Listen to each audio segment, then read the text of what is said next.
যে কিছু করতে পারে না সে গরু পালে। হ্যাঁ, এটা এই ধরনের কথা আমি অনেক শুনছি। এই সমস্যা, সবচেয়ে বড় সমস্যা হইলো আমার বিয়ে করার ক্ষেত্রে এটা খুব ঝামেলা হয়েছিল। এটা একটা কমন ব্যাপার ছিল যে পড়াশোনা করে গ্রাজুয়েশন করে কেন গরু পালি, অন্য কিছু করতে পারলাম না, চাকরি করতে পারলাম না, বা আমি কি আদৌ পড়াশোনা করছি কিনা, নাকি আমার সার্টিফিকেটটা জাল, হ্যাঁ সেটাও অনেকে জাজমেন্ট করতে চাইতো। হাটের সমস্যা তো তখন আমরা প্রথম যখন গরু কিনতে যাইতাম তখন দেখা যায় আমরা সবসময় স্বাভাবিকভাবে যেভাবে পোশাক আশাক পরি তখন ওখানে আমি সেভাবেই যাইতাম, বা আমি তো দূরে যাইতাম তখন অনেক সময় পোশাকও খুলতাম না, ওভাবে চলে যাইতাম। তখন আমাদেরকে দেখলে হাটের ব্যাপারী বলেন, গৃহস্থ বলেন, তারা অটোমেটিক বুঝে যাইতো যে হ্যাঁ এরা বাইরে থেকে আসছে, ঢাকার বাইরে থেকে, ঢাকা থেকে আসছে। দেখা যেত যে তার যে স্বাভাবিক বাজার দর তার থেকে বেশি আমাদের কাছে দাম হাঁকতো। তো পরবর্তীতে আমার যে ব্যাপারী ছিল যারা আমাদেরকে হেল্প করতো গরু কেনার জন্য, ওরা বলছে যে ভাই আপনি লুঙ্গি আর গেঞ্জি পরবেন আর কিছু পরবেন না। পরের দিন আমি তো তাদের হাটের আশপাশ থেকে একটা লুঙ্গি ক্রয় করলাম। আমার আশেপাশে যে ব্যাপারে ছিল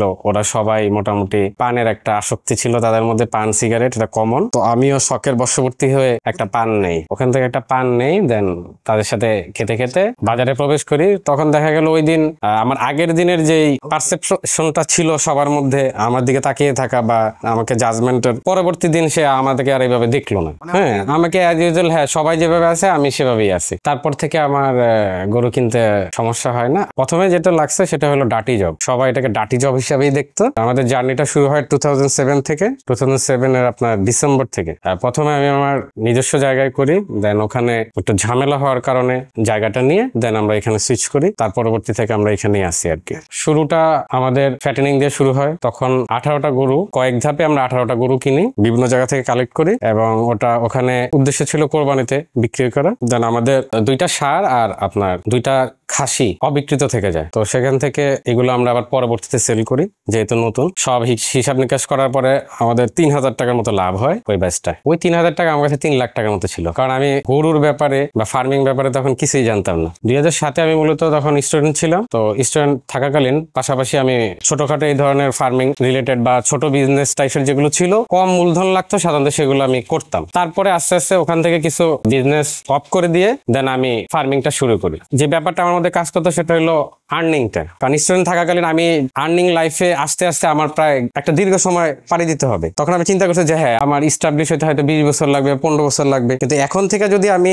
আমার বিজনেসটা শুরু করি তাহলে আমি আমার এই বিজনেসটাকে একটা পর্যায়ে খুব ভালোভাবে মানে সামনের দিকে আগায় নিয়ে যেতে পারবো। তো সেখান থেকে আমার যাত্রাটা শুরু। বাবা তো বিজনেস করতো, তো সেখান থেকে আমার বিজনেসের হাতে খড়ি শুরু। তো এই জন্য ওখান থেকে আমার একটা বিজনেস মাইন্ড চলে আসছে। বাবা যখন ব্যবসা করতো তার সাথে আমি ছিলাম, তখন আমার মাত্র 6 বছর বয়স ছিল। 6 বছর বয়সে আমি টাকা তুলতাম, যাদের কাছে পাওনা টাকা ছিল, বিভিন্ন জায়গায় যেতাম, তারপরে কাঁচামাল ক্রয় করতাম, সেখানে আমাকে নিয়ে যেতাম, আমাদের যে ম্যানেজার ছিল তার সাথে আমি যাইতাম। তখন থেকে 6-7 বছর বয়স থেকে আমি এই বিজনেসের সাথে সম্পৃক্ত হয়ে গেছিলাম। প্রথম গরু আমি তো হাট থেকে কিনছি। তখন সবচেয়ে বড় ঝামেলাটা ছিল আপনার, যেহেতু ষাঁড় কিনতে গেছি আমি, ষাঁড়ের ওয়েটটা আমাকে বুঝতে হবে। ওয়েট যদি আমি না বুঝি তাহলে তো আমি এটা কিভাবে দামাদামি করবো। আর ওয়েটের ব্যাপারে আমার অভিজ্ঞতা ছিল আগে, কারণ আমাদের যে বাজারে কসাইখানা, ওদের সাথে আমার ভালো সম্পর্ক। ওরা যখন গরুগুলো আনতো লাইট থাকতে যে হ্যাঁ কিরকম ওয়েট হইতে পারে, জবাই করার পর একটা মাংস কিভাবে, মানে কেমন মাংস হইতে পারে, কোন কোন জায়গায় কিরকম থাকলে মাংসের পরিমাণটা বাড়বে কমবে, তো ওই ব্যাপারগুলো ওদের কাছ থেকে আমার শিখা। তখন